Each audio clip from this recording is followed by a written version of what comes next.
most interesting and riveting realms for most people, because it involves the personal possibility, is the preta realm. And we could translate preta possibly into ghost. That is the nearest Western equivalent. It's a little more nuanced than that, but it's of great interest. And I know in Asia, it's a particular preoccupation, concern with the realm of the departed, human departed. And so let's talk a little bit about this preta realm. Okay, as you say, preta is pretty close to the idea of ghost. It's classed as one of the realms of suffering. It's not as bad as being in hell, Naraya, but it's an after-death state that I think one way of thinking of it is kind of an aborted death. It's people who die with still a lot of attachment, and they're no longer able to experience their full human corporeal existence, but they kind of hang around in a attenuated form. There's one story, for example, of about a ghost who was in a sugarcane field, and he was unable to, he was starving. This is a general characteristic of pretas, that they're always hungry, and, which is a generalized sense of unfulfilled desire, but it's often experienced as hunger and thirst. He was in a sugarcane field, but he could not take the sugarcane. And there was a Arahant monk that he encountered who,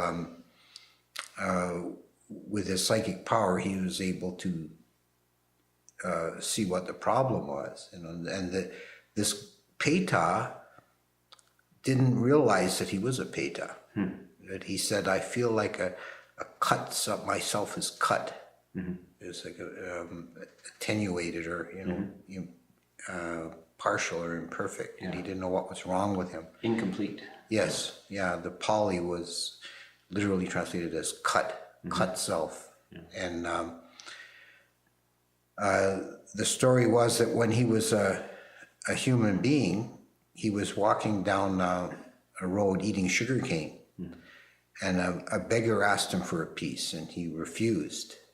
And the beggar kept bothering him, so he reached behind his back contemptuously with a piece of sugarcane to give to the beggar to get rid of him. So now the only way he could eat sugarcane now as a ghost was if he grabbed it from behind his back, but he didn't know that until it was explained to him. So these are very connected to types of behavior that are less than noble. Yes. They don't seem to have to be extremely unethical or harsh, but they are of a lesser quality. They're not fully human. You're not fully expressing your compassionate human dimension. And so this comes back. Yeah, so these realms are described. Where do you come across descriptions of the beings in the preta realm? The most extensive source is the Petawatu, which is the Tales of the Departed. It's a collection of verses dealing with the preta beings, and the stories. The commentary expands the verses into stories, so that generally it's Moggallana, or in a few cases another monk who encounters one of the pretas, and then tells the story of why this particular being is suffering in the particular way that he or she is, and linking it to their karma that they made as a human.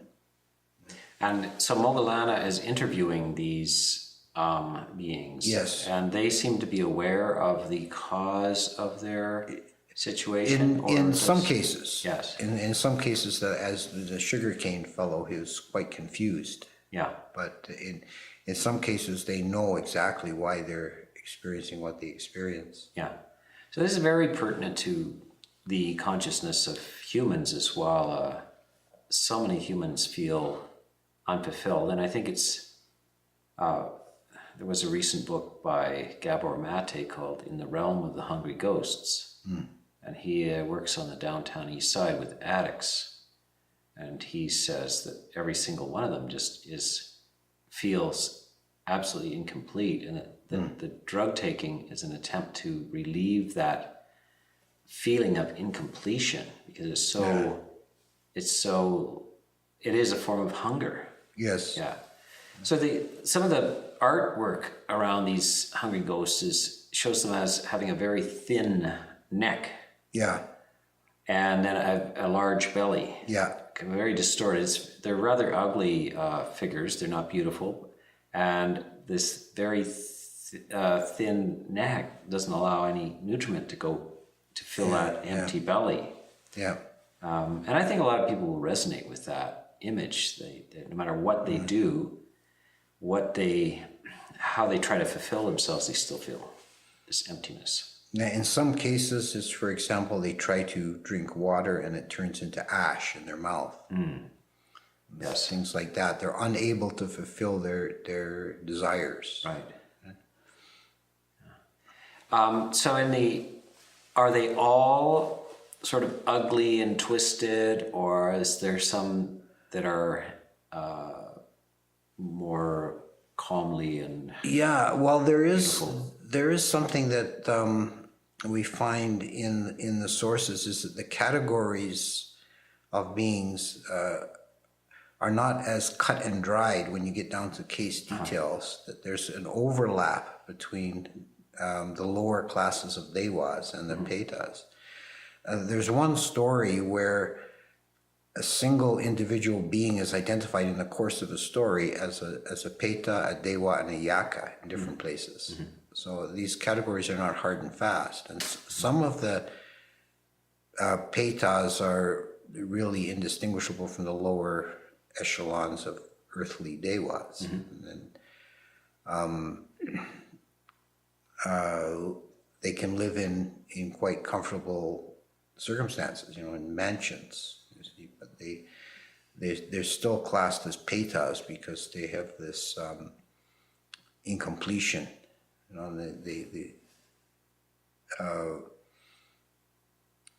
Like in this particular story, the preta in the story is living in comfortable circumstances because his daughter made merit for him. But he realizes when his time as a preta his suffering is psychological, because he knows when his time as a preta is finished, he's going to go to hell. Down. Yeah. And this is something else with the preta realm, is that in many cases it's a transitional state. The being is either on his way to hell or coming up from hell. Yes. So they're kind of work camps or waiting camps or something like that. You've been deported from your human life, and you're just waiting for a new destination. And this is, I imagine, the nature of most human consciousness is that you're just not ready to suddenly lose your family and your house and all of that makes meaning in your life and be deported into this refugee camp. You're a refugee and you are not able to move on. And I guess it's a matter of how long it takes for the person to adjust to a new sense of identity and take rebirth. Yeah, there's a common belief in Buddhist countries in Asia that almost everybody spends at least a short time as a preta after death. And the lifespan in the Peter realm is not fixed. It might be very short, it might be many hundreds of years. As in the human realm, that's a non-fixed, they have these realms, so the animal realm, the human realm, the Peter realm are not determined lifespans. In the heaven, it is, because there's no illness or accidents, it's a kind of a determined lifespan. Yes. It's a very regular kind of situation. Yeah. So yeah, one can move on from loss and a sense of incompletion. One comes out of the ghost realm and moves on. And sometimes, what is it, a few days? Sometimes it's unfathomably long Yes. experiences. Yes, sometimes there's stories where they're in the ghost realm for eons of time. Yes. Like in between Buddha periods. Yeah. You know, in the West, one of the types of ghosts that is called a repeating ghost. And they're found at the place of a murder or someplace like that. And they seem to be going through the trauma again and again. They even see them over a period of centuries where a murder has taken place or a betrayal. And they are playing it out again and again. And this is similar to the traumatized mind, where the shocking traumatic event is played out in repetition, what we call in these days post-traumatic stress disorder, where it's triggered. So are they any of the descriptions of kind of replaying and repeating a sort of a fixed idea or a fixed situation? Sort of it, but it's more, rather than a trauma, it's like some bad karma that they've made as a human that they end up replaying over and over. Like a woman who had committed an abortion and is reborn as a ghost, and every night she gives birth, and in the morning she feels compelled from hunger to eat her baby. Ghastly. Yeah. Ghastly. And she has to go over this every day, over and over and over. Well, there's a repetition structure. Yes. Where the single theme is repeated again and again. Yes. It's in fact, it's just unresolved. And they won't leave that realm until resolution takes place. Yeah. But they can, when they do depart, they could go to other destinations. They could return They could as take human, a better rebirth, become human. Yeah. Or lower, depending on what is remaining in their storehouse of merit. Yes. Now, is it the case that they're always in this sort of tormented condition, or are they sometimes in a positive state? Yeah, well, there's a class of peta that's very interesting. It's called Wamana petas that are like part-time petas. They'll spend some of their time enjoying dewa-like pleasures. Often it's like for the bright half of the moon. They will enjoy dewa-like pleasure, and then in the dark of the moon they will suffer as a peta. Yeah. One of the stories regarding a Wamana peta, and it's usually people who have made mixed karma, like they've done very good and very bad things. And there's a woman who she was a member of a group of women who traveled around going from monastery to monastery making offerings. And on one of these trips, she was seduced by some scoundrel in a tavern or an inn where she was staying. And she was married, so that this was an act of adultery. And her husband later got wind of this and asked her about it, and she lied and said, "If I have done such an evil thing, may I be torn apart by dogs." Right? And all her friends backed her up and said, "No, if I'm lying, may I be reborn as a slave." And so when she died, because of the merit she made in making offerings to monasteries, she was born in a heavenly palace on the earth, a Wamana up in the Himava. But and her friends all came back as her slave girls, her waiting servants. and every night she felt she would enjoy pleasures and comfort all day, but at night she felt compelled to go outside where she would be torn apart by a big black dog. And her bones would then reassemble themselves before dawn, and she'd go back into her palace. It's interesting that the British have an expression for depression, or a phrase what they use is the black dog. So Winston Churchill was referred to his depression as that black dog. Yeah. And of course we have also the word lunatic, and that is the person's mind is affected by the moon. Yeah. The moon in Buddhism represents the mind, as the full moon represents the mind free from defilements. And then the eclipses and the dark, the clouded moon is the defilements and extreme fear and the defilements in full bloom. And this is a little bit, so we see a little bit of bipolar experience here in consciousness, that it can swing back and forth. And this is because we do both good and evil, and they don't seem to cancel each other out. The good has good results, and the negative has negative results. And you see this in people's lives, in their internal emotional lives, and you see them in the fortune and ill fortune of people's lives. They spend time in poverty, and then suddenly they're wealthy, they win the lottery, and then they blow it and they end up back in poverty, and or they have a good marriage for a while, and then something goes wrong, and then they have a terrible marriage, terrible relationship.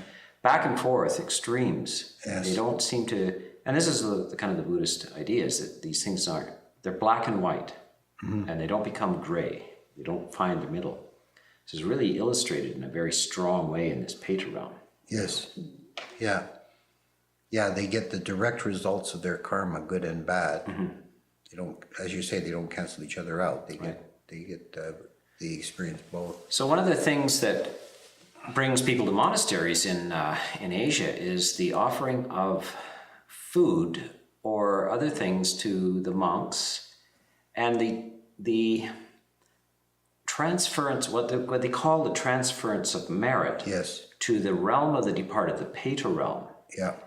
And we the monks chant and say that the experience of generosity is so powerful, like it overruns the bounds of this realm, even unto the realm of the departed. But quite often it's interpreted as that the material food goes to the realm of the departed.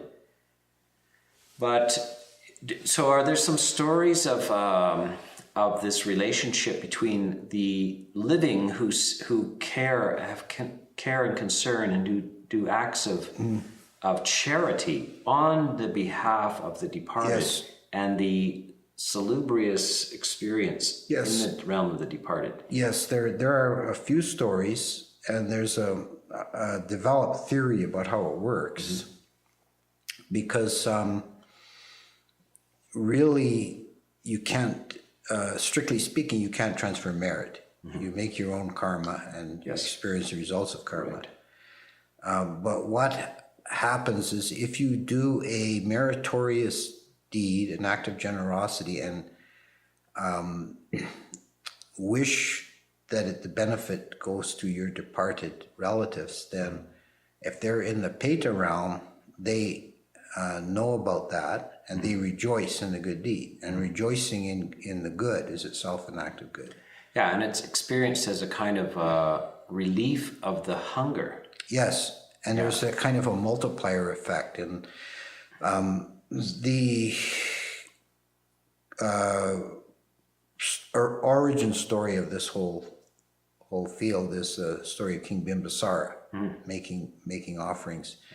That he invited the Buddha and his monks to a meal, and offered the meal. And then that following night, the whole palace was filled with groans and moans and, you know, horrible sounds. And he asked, and it frightened everyone, and their hair stood on end. And the next day he asked the Buddha about it, and the Buddha said, that's because you have so many relatives and from not only from this life, but from previous lives that are in the ghost realm that were hanging around knowing that you were making an offering to the Buddha and the Sangha, and a very potent offering to the Buddha. So they were hoping that you were going to offer the merit to them and they could feel relief. And you didn't, you neglected to do that. So he made another dana and invited the Buddha and the monks again. And this time he made the earnest resolution, may this benefit my departed relatives. And the Buddha used his psychic power to make the pretas visible.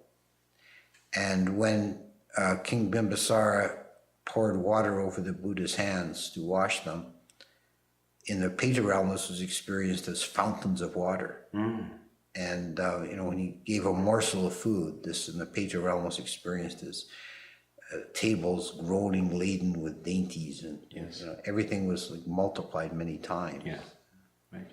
And we, even to this day, we have this water pouring ceremony while we're chanting the distribution or transference of merit. Yes. The lay people are pouring this water, which also refers to this as water overflows its banks and runs to the ocean.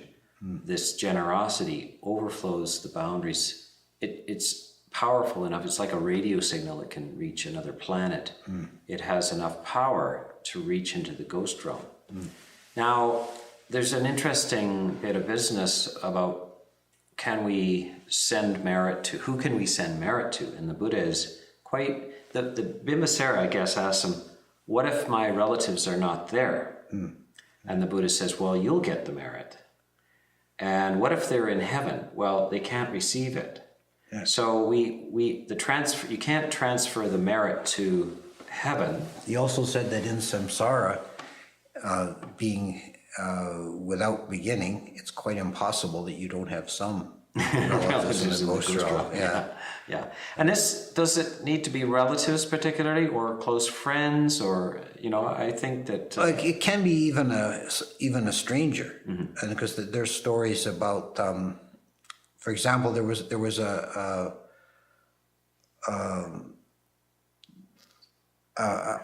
one of the servants of King Pasenadi who saw a ghost and felt compassion for the ghost. So the next time he had his, and it was somewhat, you know, just saw a random ghost, and next time he had his beard shaved, he tipped the barber. He made the wish, you know, made this act of generosity benefit that ghost. Yeah.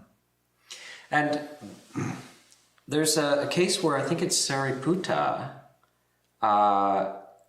decides that he would like to transfer merit to the departed relatives, but of course as a monk you don't have food, you don't have these things, but somebody does it on behalf of Sariputta. And so that even the monks are not afraid to concern themselves with merit. And the Buddha does say, monks, do not be afraid of merit, or merit is another word for happiness. Yes. So in the conventional level, we're not always just focused on nirvana without any concern for the function of karma. The Buddha is still encouraging us to do acts of generosity and the repercussions of those. Also, when you transfer merit in that way, it's not like you lose the merit yourself. Right. You know, it's an extra. You know, you're still making, if you do a good deed, you still make good karma, but you also can have the extra benefit of helping beings in the ghost realm. Right, it's a little bit like sending a care package off to a refugee camp. If your relatives are there, it's wonderful, maybe it'll get there, but if not, whoever gets it, at least we gave it a shot. So and I think it's also a beautiful way to stay in touch with your departed relatives. In the West, with the collapse of metaphysical ideas and religion, and we we have we don't know what to do when somebody vanishes forever. And we don't know how to treat it. And the psychological experience is very unsatisfactory. The Buddhist idea is that just stay in touch and send the care packages. It's like your kid has gone off to college and you're sending the cookies, it's just a great little connection there, it's a beautiful little connection. If we abruptly stop anything, it's incredibly unresolved for the psyche. And so this is a very nice thing. And some of the Westerners, at first they come to just meditate. But after a while, they see the Asians coming for these other things, and they start to think, can I transform her? I'd like to give it a shot. They may not even they might be skeptical of the whole thing, but there is a gratification. It is emotionally skillful in the end. This ability to manifest generosity for people who you've had a long relationship with. So it's very important. The other thing is that, of course, what you find in our culture is endless charities and buildings dedicated in the name of departed relatives. Such and such building. And so a large scholarship. Stanford University was for the son of the Stanfords who had gone to Harvard. And he died there, and they were very upset. They went to visit the dean at Harvard and asked if they could donate something. And he said, well, we have enough statues and so forth. And he said, well, how about a building? He said, oh, do you know how much a building cost? And they said, no, how much? And he said, something, in those days, something like $50,000, which was a lot of money. And they were multi-millionaires. And they said, if it's only $50,000, we could build a whole university. So they built Stanford University, which is Leland Stanford was their son. So that whole university is in the name of their son. Very moving, beautiful thing. And of course, all over the world, whether they have this idea or not, there's an intuition about this generosity connection to the departed, that you can do things in their name. So any other tidbits of information about the realm of the departed? There is a series of short suttas in the Samyutta of Moggallana seeing various kinds of petas. And they follow a kind of formula. He sees a skeleton flying through the air pursued by birds. And then he mentions this to the Buddha, and the Buddha says, I too saw this. And then he tells the story about what karma that being made to become in that state. And one of the curiosities of that series of suttas is every time Moggallana sees this, and he has a companion, he's walking there with a junior monk, and Moggallana sees this Peta spirit, and he smiles. And the other monk says, what are you smiling about? And then he says, I see this skeleton flying through the air. And this idea of him smiling becomes, it's a curiosity. It's not explained in the sutta. And the commentarial explanation, it's not, I think to the modern mind, it's not very satisfying. It's it says that he smiles because he realizes he's beyond such miserable states. And this becomes then in the Abhidhamma, when they classified the different kinds of consciousness, this doesn't fit into any of the other, the consciousness of the Arahant who smiles at seeing something unlovely.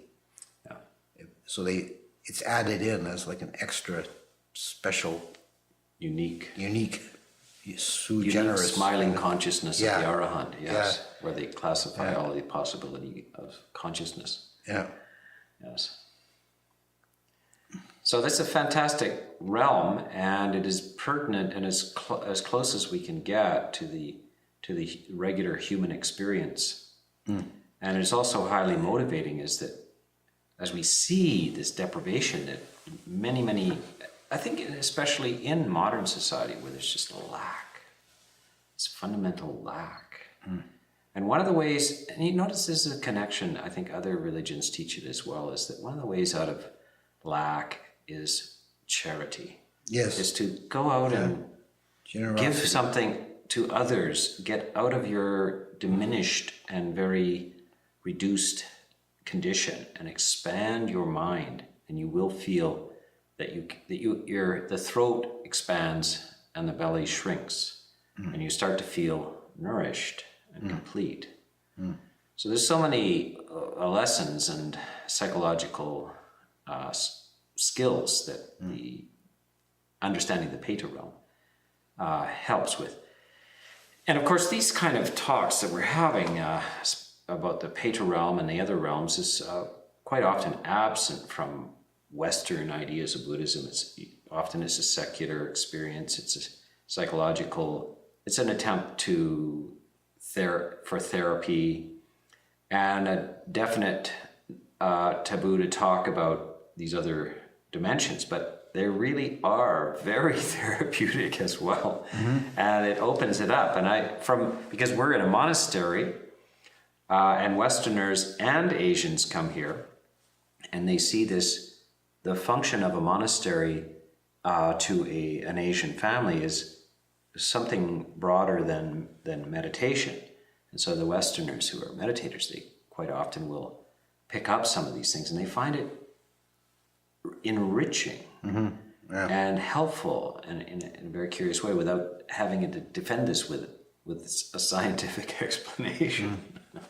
And another thing about the ghost realm, I think, is of all of the various other realms, it's somewhat close to the human realm. And I think universally in all cultures, there's many people who have seen ghosts or experienced ghosts, whereas there's very few who have seen or experienced dewas. They're more difficult to perceive.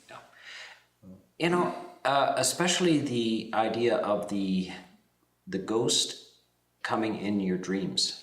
Yes. And that would often be a departed relative. And I've given this advice to people before. They have dreams of their mother or their brother who committed suicide or something like this, appearing in their dreams, standing at the end of their bed, in the room with them. And they ask me about this. Of course, they're hesitant, but they say, you come to the right place. This is common knowledge. You know what you're going to do? They're asking for merit. They're asking for you to do something generous for them. Yes. And when people do this, then those dreams cease. Yeah. That's a very great insight, which I don't know, modern psychology really, they can't offer that. Yeah. They can't deal with that realm. Yeah. So yeah, it's a wonderful, rich, and very practical knowledge. People think it's a bygone era, it's a different way of thinking, but actually it's with us now.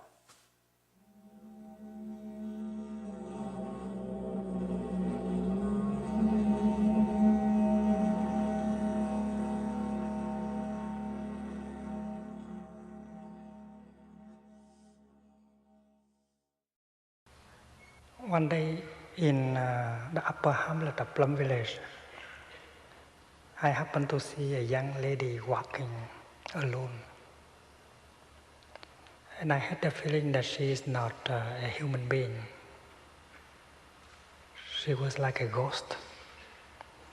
I knew right away that she was one of the hungry ghosts of our society. Coming from a broken family, coming from a society that does not recognize you, that has made you suffer. Coming from a tradition that is not capable of nourishing you, communicate to you. And in the past 12 years, I have met several hungry ghosts like that. They are without any root. They don't believe in their family. They get angry at their parents.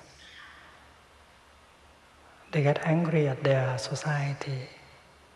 They get angry at their tradition. They want to leave everything behind and go around looking for something to belong to, looking for something beautiful, something good, something true to believe in. Many of them have come to practice centers like Plum Village. It's very difficult to help these people. They have no roots. It's very difficult for them to absorb the teaching because they don't trust easily. You have to do your best in order to earn the trust before you can help.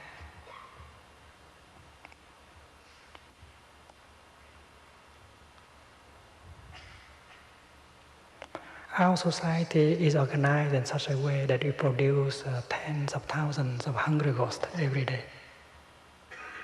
They have not received love from their parents, their society, their tradition. Nobody has understood them. That is why they are very hungry of love and understanding. And they are looking for something to believe in. And hungry ghosts, even if they have a big belly like this, they have a very tiny throat. As small as a needle, it is described in the sacred text. Hungry ghosts have a throat that is as small as a needle. So even if you have a lot to offer, it's very difficult for them to absorb. Even if you have plenty of food, plenty of water, plenty of love to offer, it's difficult for them to absorb because nobody has understood them, nobody has loved them. They suspect everything, they suspect everyone. We have helped a certain number of hungry ghosts like that. We know that it is difficult. We know that we need each other in order to help. We have to reorganize our society in such a way that we stop producing more hungry ghosts. This is very important. And we should practice looking deeply in order to be able to understand these hungry ghosts and not to continue to blame them, because they have not received any understanding and therefore any love.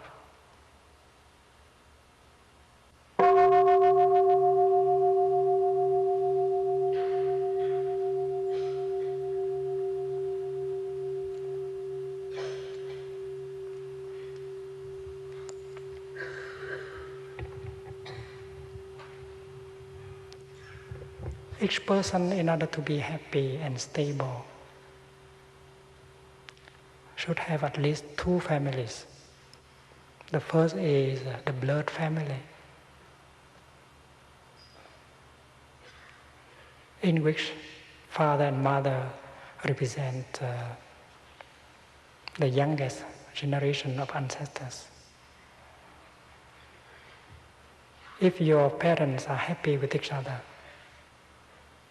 they'll be able to transmit to you the values of your ancestors, the love and trust that are in them in form of seeds. And you have roots in your blood family. If you are in good terms with your parents, you are connected with your ancestors through your parents. But if you are not in good terms with your parents, you get disconnected with all your ancestors. You become a person without roots. And you can become very easily a hungry ghost. The other family is the spiritual family. You also have ancestors.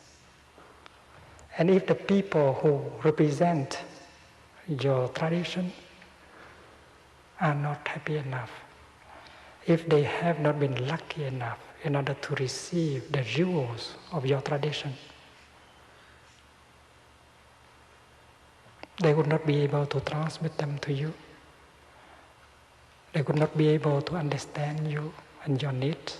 They would impose on you things you don't like. Communication between them and you is not possible. You suffer and you want to get away from your own tradition. And if you are in bad terms with your rabbi, with your pastor, with your priest, you get disconnected with your spiritual ancestors. And you become a hungry ghost. And having so much suffering within yourself, you make the person you love suffer. And if you have children, you make them suffer also. And they too will become hungry ghosts. That is why it's so important to practice looking deeply, to find out what is wrong with our families, what is wrong within our blood family, what is wrong within our spiritual family. The practice of mindful looking may be very helpful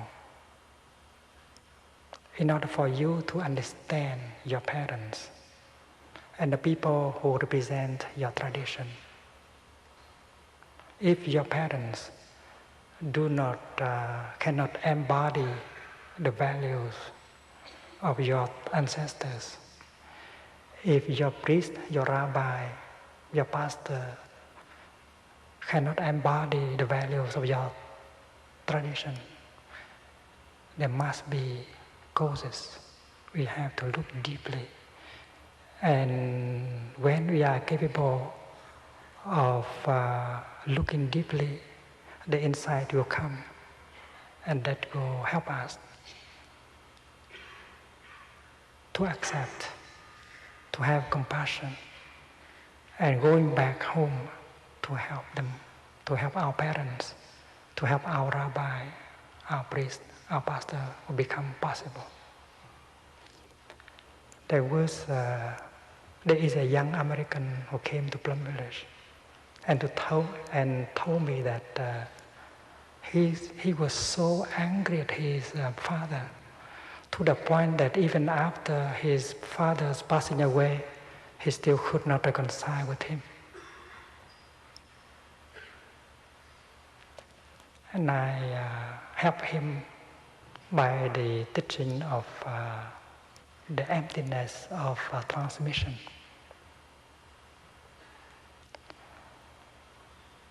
Emptiness of transmission is a way of looking deeply in order to recognize that you are one with your parents. You are only a continuation of your parents. Getting angry at your parents is to get angry at yourself. When we talk about transmission, we talk about the one who transmits. We talk about the object transmitted, and we talk about the receiver of the transmission, three things. When you have a chance to take a shower, when you take a shower, you have a chance to look at your body as the object of transmission. And you think of your parents as the transmitters, your body, your consciousness as the object transmitted, and you are the receiver of the transmission. But looking deeply, we see that three of them are empty, of a separate self. The question we ask is, what did your parents transmit? And if you practice looking deeply, you will see that your parents transmitted themselves to you. Your body and all the seeds that you carry within your consciousness are your parents. they did not transmit anything less than themselves. All the seeds of suffering, all seeds of happiness and talent, they received from their ancestors. They have transmitted everything to you. So the transmitters and the transmitted are one, and you are also one with the object transmitted. So you cannot escape the fact that you are only the continuation of your father. You are your father. And to reconcile with your father is to reconcile with yourself. There is no other way. That young man, he put a picture of his father on his desk and with a little lamp. Every time he get close to his desk, he would look in the eyes of his father and practice breathing in and out. And to touch the fact that he is his father. He is only a continuation of his father. And he realized the fact that his father was not capable of transmitting to him the seed of love and trust that lie deep in his consciousness, because he did not have the capacity to do so. He was not helped by anyone to touch these seeds in order to get nourished back. And of course, the seed of trust and love in him was covered up by so many layers of suffering. And when you have become aware of that, you can forgive, you can understand. There is a wonderful guided meditation on the 5-year-old boy that we used to offer to hungry ghosts who come to Plum Village. Breathing in, I see myself as a 5-year-old boy or girl. Breathing out, I smile to that 5-year-old boy or girl who is me. And that you practice for 1 or 2 weeks. A 5-year-old boy or girl is always very vulnerable, very fragile. A stern look may already hurt him or her. A shout may already hurt him or her. That is why we are very fragile when we are 5. And if you see yourself as a 5-year-old boy like that, and if you breathe out and smile to you, that smile will be the smile of compassion, understanding. If I suffer because as a 5-year-old boy, I was deeply wounded. And 2 weeks later, he gave him the other half of the practice. Breathing in, I see my father as a 5-year-old boy. Breathing out, I smile to the 5-year-old boy that was my father. Maybe you have not imagined that your father could be a 5-year-old boy, but he was a 5-year-old boy. He had been a 5-year-old boy. And if you are capable of breathing in and seeing your father as a 5-year-old boy, you would see that he is also fragile, vulnerable, easily to get hurt. And he may be like you, the victim of his grandpa, of your grandpa. And practice like that, smiling to that 5-year-old boy with compassion. One day you will understand that your father is also a victim. That is why he was not capable of nourishing himself with the seed of love and trust. And if you don't practice, that seed of love and trust in you will remain very small. And tomorrow when you have a child, you will do exactly like your father. The wheel of samsara.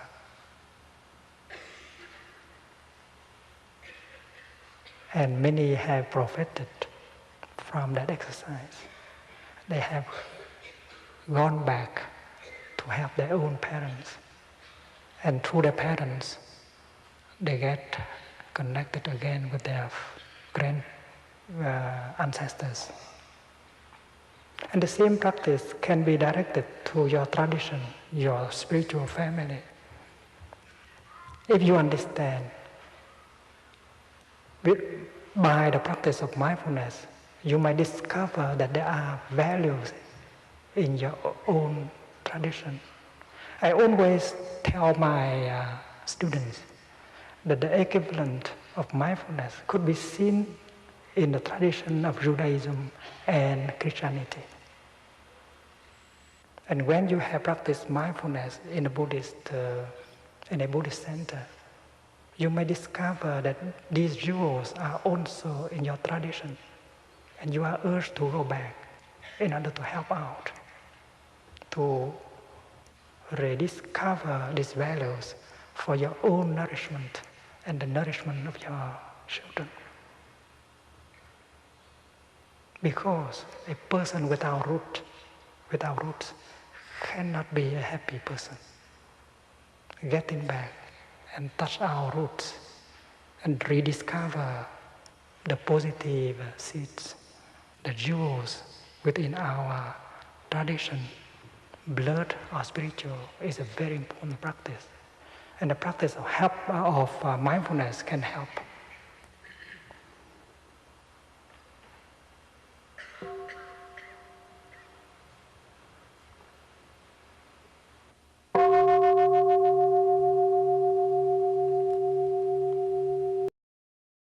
Preta Sanskrit, preta also known as hungry ghost, is the Sanskrit name for a type of supernatural being described in Hinduism, Buddhism, Taoism, and Chinese and Vietnamese folk religion as undergoing suffering greater than that of humans, particularly an extreme level of hunger and thirst. They have their origins in Indian religions and have been adopted into East Asian religions via the spread of Buddhism. Preta is often translated into English as hungry ghost, from the Chinese adaptation. In early sources such as the Pedavathu, they are much more varied. The descriptions below apply mainly in this narrower context.